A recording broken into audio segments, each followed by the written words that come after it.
welcome, damas y caballeros, to this new episode, the number one.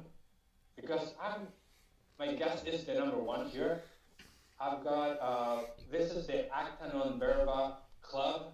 This is a podcast for everyone who takes action because execution matters. So here we interview people from all over the world. And we have here a really good friend of mine. I'm really proud of him. He's Sim Hostek. What's up, everybody? Nice to have you here. Thank you. It's good to be on your show, Esteban. Thank you so much. I love action and no talk. You know, I'm all about that. Maybe with a little bit of talking, but I'm all about that action. Yeah, but as I said, like, actions are bigger, but speak louder. Actions do speak louder than words because words are overrated. Yeah, that's kind of funny because we're in a podcast, so we're just talking. Huh. But we're self-actualizing our show. Absolutely. Welcome to the club. This is a club of executioners. Yeah. Are you the prosecutor? Might be. All right, I'll stay on your good side.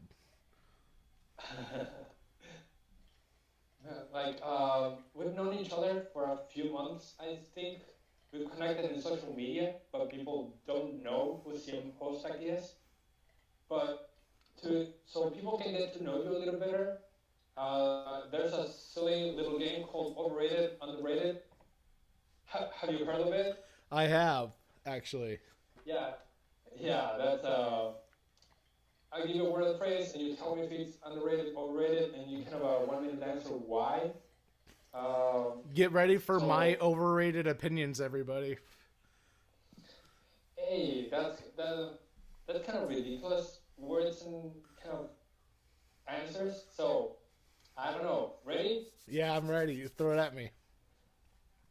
Yeah. How about like a Fender Stratocaster? Overrated, underrated? I think that they're overrated, and I'll tell you why. Yeah. The reason I think they're overrated is simply because, you know, everyone wants to be Jimi Hendrix. Everyone wants to play like Jimi Hendrix. He's a great guitarist, great influence on my music personally too, on my guitar playing. However, Fender has so many other guitars like the Jaguar to go for if you're into blues and classic rock and jazz and all that. You know, I think the Stratocaster might be a more affordable option, but come on, people. There's more to Fender than Stratocasters and Telecasters. Just so everybody knows, just so all the musicians out there in the Puget Northwest know, there's more guitars than the Stratocaster. They're equally good or more. Good to know because that's been very popular, isn't it? Thanks, Hendrix. Probably too popular. Yeah. I mean, they're yeah. How about Seattle? Overrated, underrated? That's tough because it's a little bit of both. It's a little bit, I think it's overrated for the right reasons and underrated for the right reasons too. I'd say it's a tie. Because I mean there's so much hypocrisy in our culture where it's just like people are like, oh, it's the Seattle freeze is bad, where people are judging people and, you know, not giving anyone a chance, and then the same people saying that are just all like, I only keep to myself, you know, I can do this all on my own. It's like, pick a narrative, people. Jeez. Yeah, like, can we say that it's properly rated? That's a good terminology. Yeah, it's properly. It's in the balance. It's the Tao.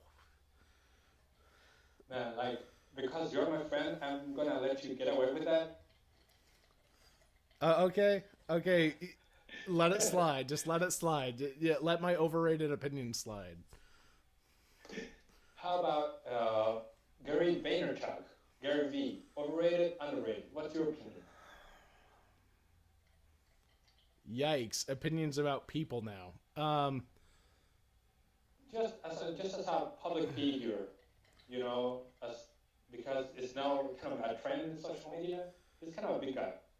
I feel like he's actually underrated because I feel like there's not enough people talking about what he talks about, which is being kind to people and stuff. and I think he's overrated in the sense that not not enough people are actually applying what he teaches, and that includes myself at times. The whole gratitude and Yeah, kindness thing. absolutely. There's times I'm not. There's times I'm just like, oh man, gratitude. I'm a human being, and I give Yeah, myself permission for that. actually, yeah, I agree. Completely agree with that. Like, 100%. Like, uh, he's brought to the table some really good topics we should be talking about. Real talk. I love his book. Uh, I love his book Crush It. That's helped me a lot. So that there's another thing that's underrated about Gary Vee is he writes great books, and his audiobook where he narrates it is great. I think he's a great person. I Absolutely. think his example is true and genuine. So like I think there's not enough people like him making content like that. However, I do think that he's overrated in the sense that a lot of people agree with him but don't take the action that he does. I want to see more examples like Gary Vee, and like I said, I include myself in that where it's like, oh yeah, he's really smart and kindness and stuff, but then there's times where I don't even want to do it. Maybe he can be like that sometimes. I haven't seen that side of him, but my point still stands that I feel like there's not enough people like him actually doing that Yeah, stuff, being grateful and kind, and that includes myself. yeah. That's why I truly believe that if you're doing if you're doing something towards your goal, even if you take, I don't know, a baby step forward, you are ahead of the 99% of people. I agree with you. I have I have one to throw at you though. Okay, Overrated or underrated? Friends. friends. No, it's totally overrated. I agree. Why do you think that?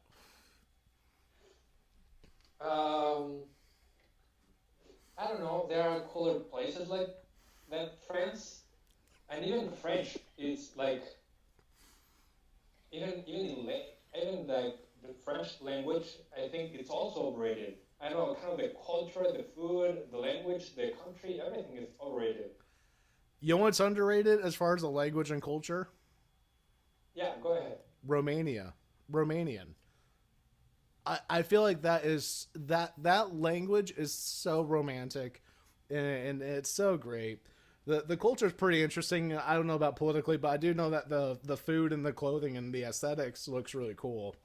The Romanian culture. I'm not Romanian, but I've been using the app Duolingo. I'm not getting kickbacks for saying this. I've been using the app Duolingo to learn Romanian, and I'm almost complete in it. I still suck at it, but I mean, I'm learning. Practice make progress. So keep at it. The Duolingo app sends really cool reminders like, "Hey, it's time for your daily lesson." I'm just like, "Nah, I want to go on Twitter and look at memes." Yeah. It's a great And app, by the way. It's a really great app. yeah, my wife is actually using it to learn English right now. It's on the other side. Oh, that's cool. I love the green owl they have, by the way. That's a really cool icon. It's really Oh, it's a really iconoclastic thing because what's the Rosetta Stone logo? Just like a yellow background? yeah. Like, but somehow they're really iconic too. It might be the yellow background because that's what I remember. But the not but the green owl for Duolingo is just so cute and friendly, and I just want it to help me achieve my goals of world domination, and you know, Yeah, just a funny fact. I don't know.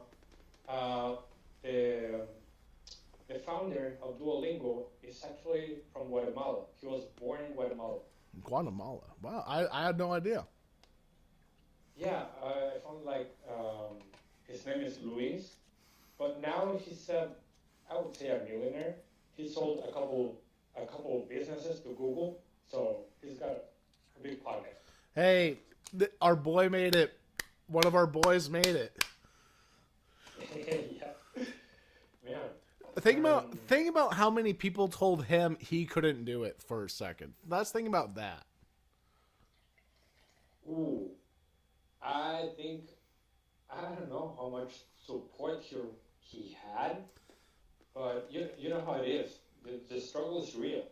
The struggle is real, and you know what? Like, I bet he told them that he can do it in a bunch of different languages. I bet he did. Yeah, and you know what? Like, I bet all the people who told him he couldn't do it, all the naysayers in his life, have contempt towards that little green owl. Yeah. Actually, he was the founder. Have you heard about CAPTCHA? What a CAPTCHA is? I think so. So I guess my answer is no, but I think so. Yeah, when you try, I don't know, typing a word on just while you're signing up for a software, and you read some words, you have to type it, so you can prove to the computer you're not a robot. Oh, that. Oh, yeah, yeah, yeah, yeah. That thing. Yeah, yeah, yeah. It's a CAPTCHA. Well, he made it too. Oh no, kid. I actually I could see that. I could see that. Man, that's awesome. But the kind of that the struggle, like I bet, like what do you think? Well, first of all, who is like CM Hosek? Who is that guy? Because Okay. I know he's a man of he's got struggles. He's got a lot of stuff to overcome. So who's the guy? Okay. So here's what we know about Sam Hossack so far. He likes the owl from Duolingo. There we go. He supports people who've actually made it. He supports people trying to make it. He has mixed feelings about Seattle, where he's from. He thinks friends are overrated. Um, he has mixed feelings about Gary Vaynerchuk, except he loves Gary V, and he wants himself and other people to follow in Gary V's footsteps as far as like a disposition of gratitude and an attitude of gratitude and being kind, which is not overrated. In fact, that's underrated. Um, so we know basically that stuff so far. So let me just, you know, it's straight from the horse's mouth. You know who Sam Hostak is. Sam Hostak is a writer, musician, and soon to be again showman on YouTube under my own real name, Sam Hostak, Chad Michael Hostak, where I my purpose for my music and writing and you know things I do online, my whole social media presence is synonymous with my purpose in life that I designate to myself, which is to find meaning in material reality and share it with other people. In fact, exchange meaning with other people because I want to know why I'm experiencing what I do. So that's why I make music and blogs and soon to be a video series on critical thinking and storytelling where you know, I just want to find meaning in material reality to understand why I experience what I do. And I want to share that with other people and find out more from other people why they experience what they do. That's who CM Hostak is. Cool. Good to know. Like we have a little piece of you. How about storytelling? You know, you're writing kind of a writing a story, but leaving kind of a message in there. What you kind of a part of your life, what you've learned. So, do you think like the storytelling skills overrated, underrated? I think they're underrated, and I think there's too many people that think they know how to do it. Yeah, I think that's a useful skill that not many people have, but it would get them a foot on the door for many industries. It's gonna be a help for achieving, I don't know, whatever they want. So my dad's at INTJ, and he's naturally gifted at storytelling. He didn't go to any speaking classes, and I love my dad a lot. Who would I be to not love my family? Um, Now, for me, I was born with a non-cancerous tumor, a cyst on the back of my cranium, and at 45 days old, I had it removed in deadly surgery, and I survived with the price to pay of, you know, living with certain disabilities that I'm not too comfortable disclosing at this time. I want to say that for the channel, because if anyone's going to hear about that, I want them to hear it from me, you know, my past and, you know, what I deal with. Now, my point that I'm getting at is the reason I bring up my brain injury is because every time I get a haircut, I got to tell my life story to my barber, who asks, "Oh, what's that scar on the back of your head for?" You can't see it now because of all the hair, but you know that's part of how I got good at it. So I'm not like a natural gifted storyteller. It's something that I learned to develop per haircut. Oh, that's coming naturally to you, isn't it? Isn't it? Well, I Coming mean, naturally? well, I'm not trying to be an argumentative jackass. Define naturally. Maybe I don't have a good understanding of it. I don't know. Probably something you have developed over the years, but in a natural way. Okay, sure. We could say I naturally developed it through having a willingness to voluntarily tell my story to my barber about how I got the scar on the back of my head. So I guess we could say I naturally developed it instead of going to like a thing called Toastmasters, which is something I'm actually going to go to on Thursday, by the way, because they have some cool resources on storytelling, and I'm not an expert on everything. So I want to go and see if they can help me improve what I do and what I want to do. Yeah, I would love that too. I think it would be a great help for my writing. Mm. Yeah, good to know. And I've heard that leaders are readers. Would you agree with that? I'd say in most circumstances, yes. I agree. Yeah. And please share with us your favorite books or the books you've recommended the most. Maybe? Um, my favorite books are the ones I would recommend the most, so you're in luck. Um, There you my my top five book recommendations that are my favorite books. Number one is Mastery by Robert Greene. Number two is 48 Laws of Power by Robert Greene. The third one would be Sell or Be Sold by Grant Cardone. And Crush It by Gary Vee. And go. Ooh. um, and this is in no chronological order, by the way, everybody. My the fifth book is probably my go-to. The Great Shark Hunt by Hunter S. Thompson. I'm a huge Hunter S. Thompson fan. I love his work, and it's a great getaway from like the self-development stuff because even though I love like being proactive and growing myself, I'm not exclusively dedicated to that. I also like to have recreational time to myself and watch something on TV once in a while. You know, just to let myself recharge, you know? Oh, cool. Cool, cool. I love them, by the way. Those are really cool books. Yeah. What about you, Esteban? What about your books you would recommend? Ooh, I found a little list right here. First, I would say there are Choose Yourself by James Altucher, which is really good. He's also written books like Reinvent Yourself and 40 Alternatives to College, which was pretty awesome when I was back in my 20s. That's awesome. I gotta get into that guy. I'll text you about this after the show. Yeah, absolutely. It's gonna be on the show notes. Let's see, Lynchpin and the book called Tribes by Seth Godin. Mm. He's actually a great marketer, probably one of the best. He's been blogging for 5 years, every single day. So he's really good. Good stuff. Good stuff. Let's see, Sell or Be Sold by Grant Cardone.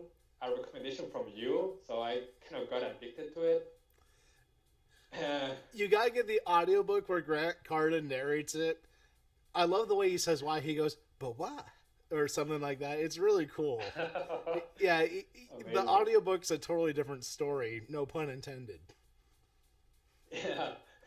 And the last one I would say, The Power Introvert by Lori Helgo.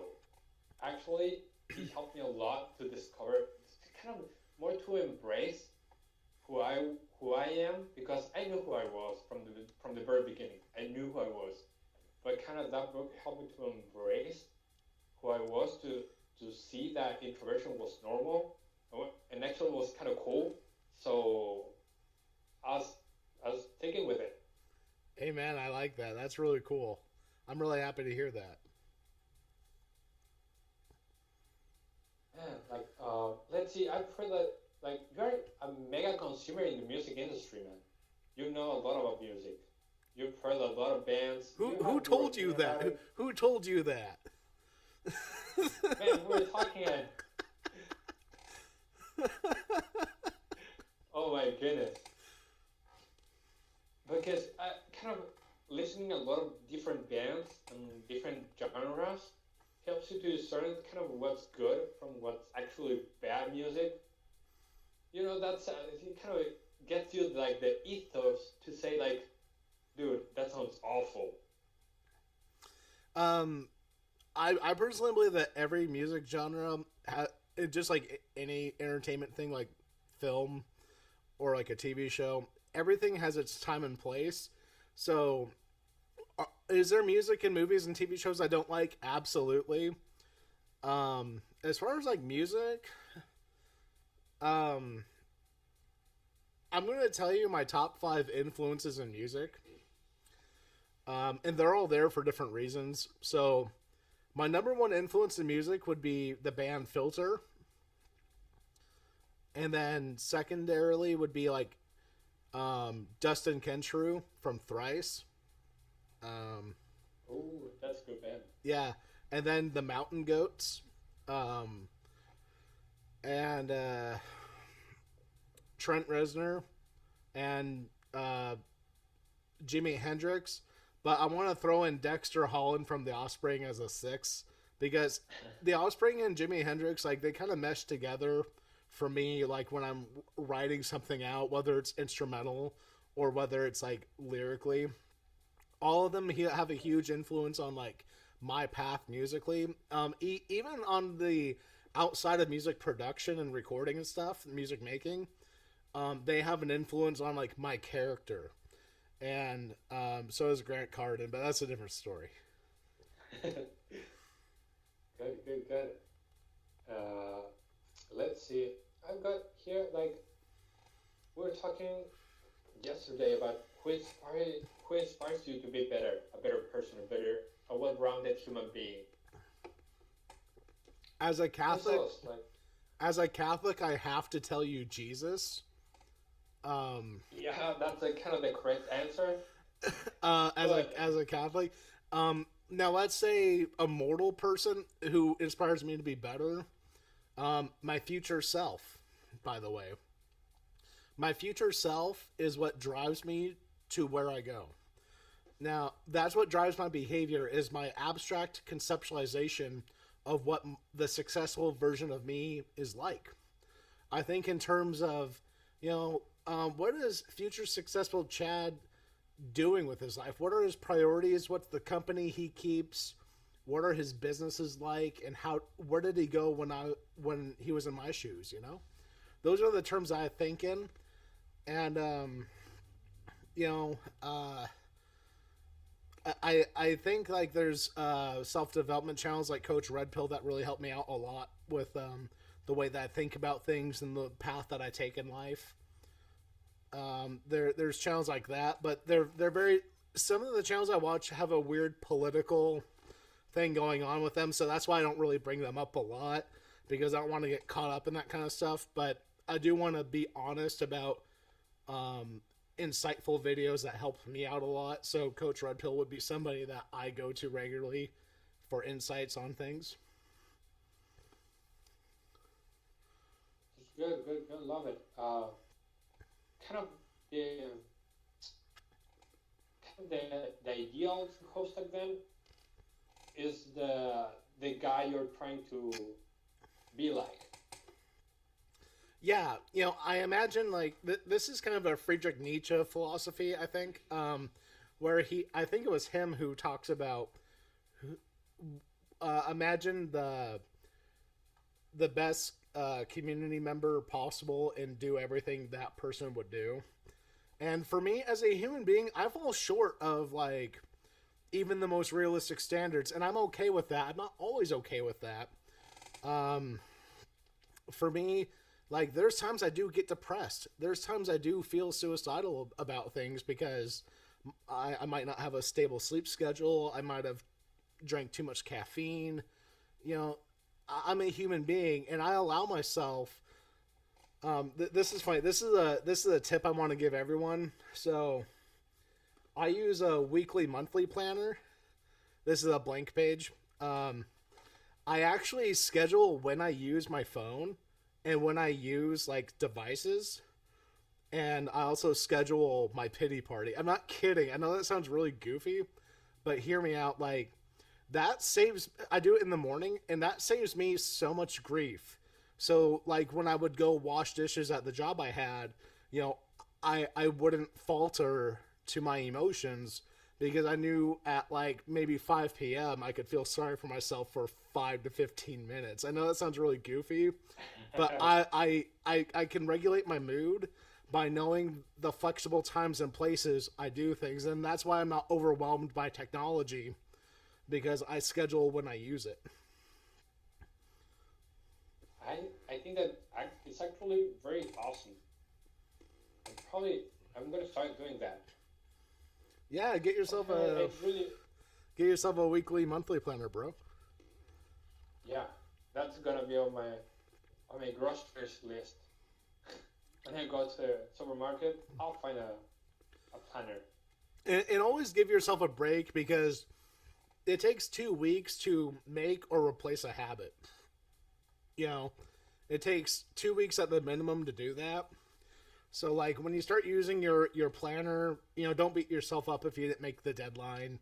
Stuff happens. It's okay. Things come up. Yeah, thank you. Like, um, I know you read a little bit about the Tao and the Stoicism. What are your kind of your takeaways, or probably why should people at least try to read or know about those two kind of philosophies? If you want to have a clear mind, I recommend Stoicism and Taoism. Those philosophies, and just a little backstory. When I was struggling as an adolescent, like growing up, like I was 13, I was in middle school. I wanted answers to why do I experience what I do. Of course, I didn't like articulate it like that when I was 13, but that's what I really wanted. And so I actually started going to the school library and like looking at Aristotle books and Socrates and Plato, you know, Eastern European philosophers. And um, then eventually, when I hit high school and like there's a lot of pressure on me because of like um, I I had these like unnecessarily big expectations put on me as a teenager, especially with like some disabilities. Like I said, I won't disclose at this time or here. Um,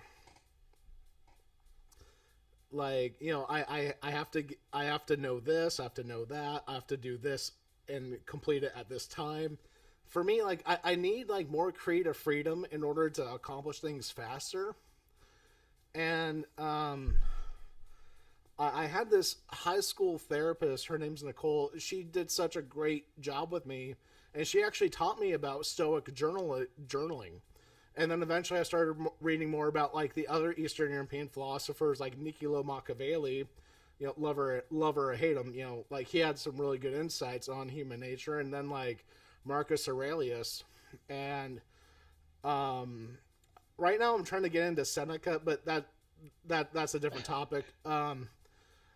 Stoicism in their journaling practices about like you know write about your habits and write about your thoughts and things like that, and that way you can kind of objectively dissect them without identifying with them, and that takes work, by the way, for anyone new to it or experience, I guess.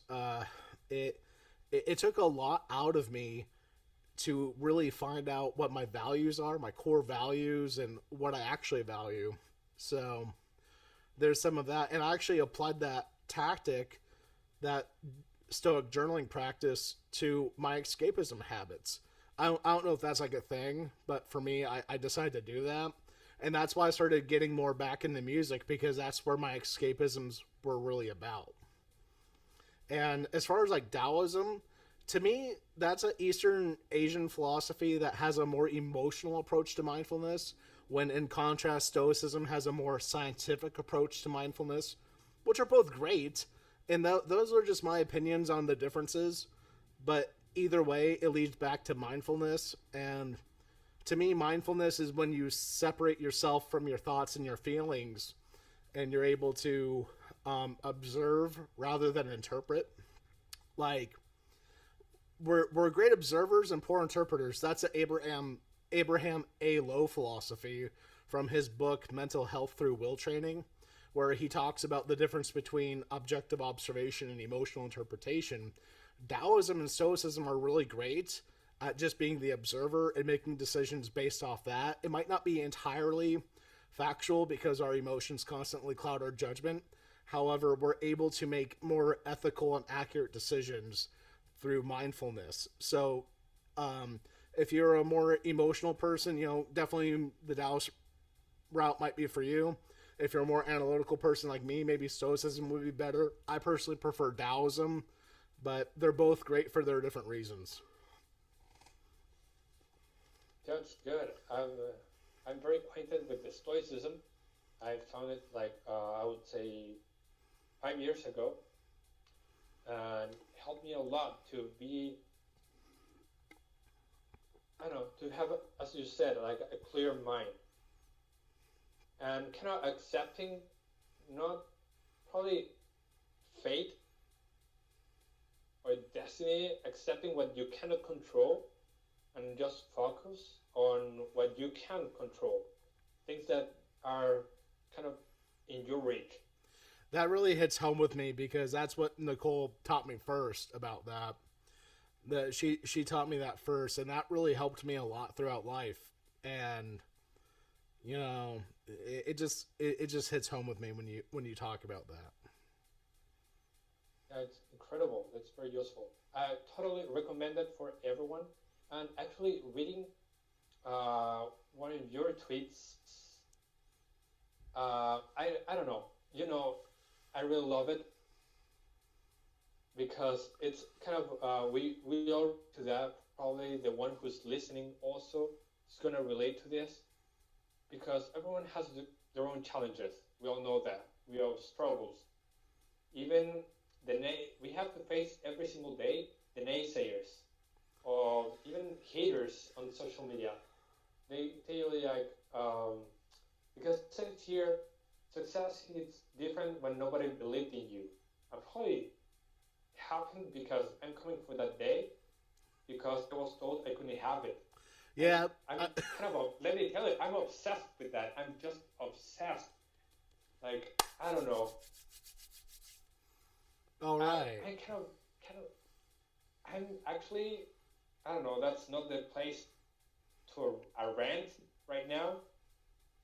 But I'm really mad at that kind of people. Like when they tell you you can't have it. Like who the heck are they?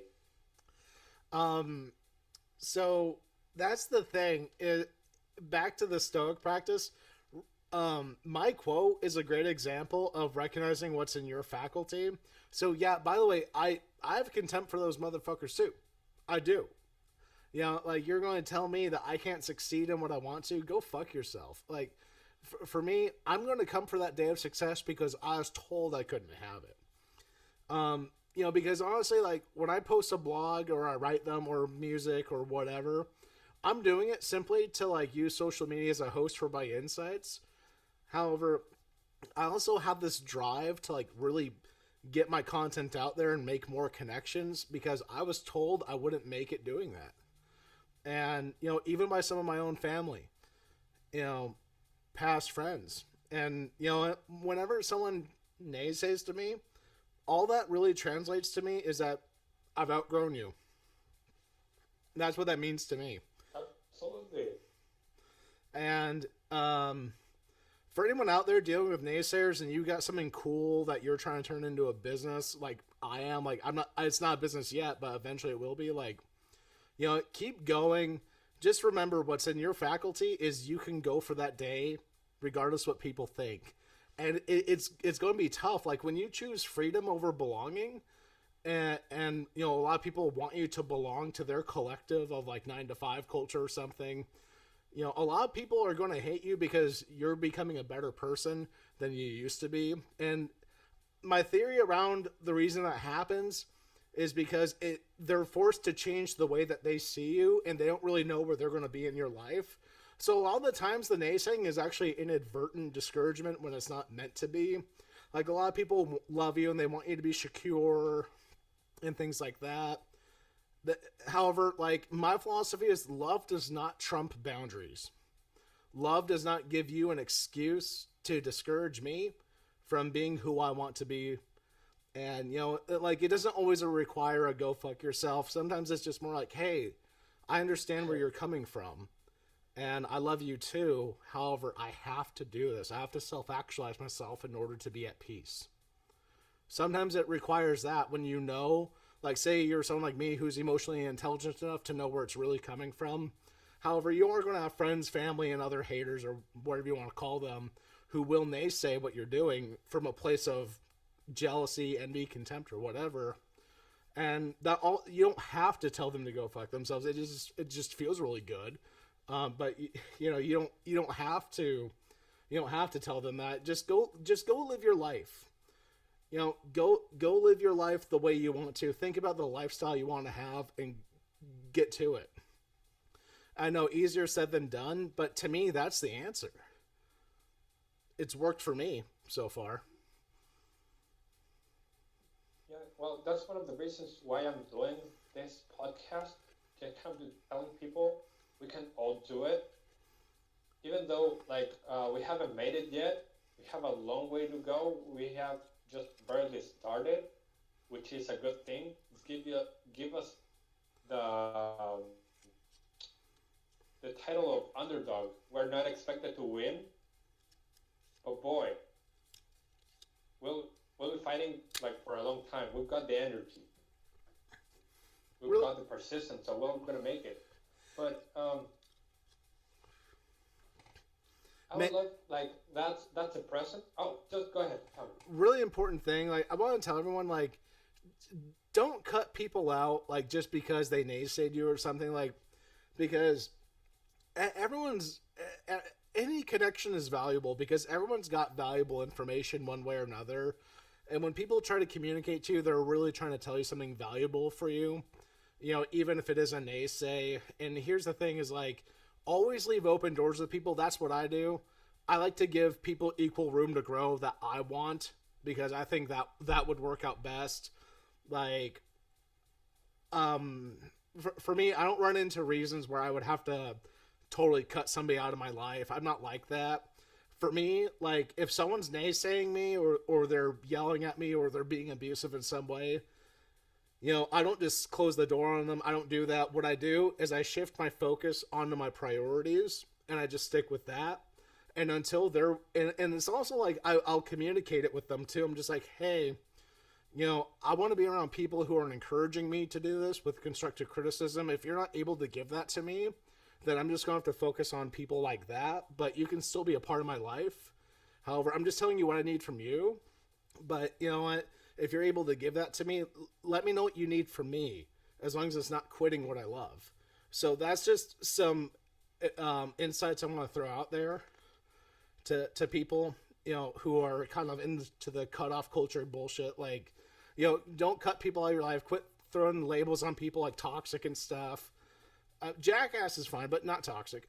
People aren't chemicals, but people can be jackasses. And I can be a jackass too. I'm actually acting like one right now, but I'm okay with that. So here's the thing. Just have an open discussion with people who you care about. Now, if someone's physically hurting you or something, yeah, call the cops or something, but don't talk to me about that. But I'm just talking about people who are just naysaying. People who are just naysaying, just let them know who you're going to hang around with, and they're invited to be a part of that if they're going to be that of what you need. However, make a deal with them. If they're willing to give that to you, tell them that you're willing to reciprocate something they need from you, so long as it doesn't trump your boundaries or what you're trying to do with your life. That's what I do. And I got solid connection. That's a good, really good. That's a good piece of advice. Actually, I'm gonna take it. Hey, but what's the worst piece of advice you've ever received? The worst piece Do you have any? The worst piece of advice I've ever received is accept yourself.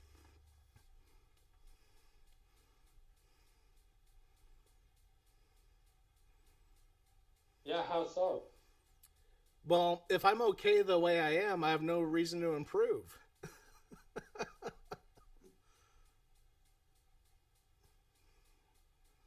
I can accept my situation without accepting who I am. That's kind of good. Just That's a good one. just because I don't accept myself doesn't mean I don't love myself. I'm refusing to accept my current conditions because I do love myself, and I'm going to do something about it. I think the worst piece of advice is just accept yourself. That so there's no incentive to change it. So I can accept who I am and then change that. That doesn't make sense to me. Or maybe I'm just a simple-minded jackass. I don't know, but I'm just telling you how that makes sense to me.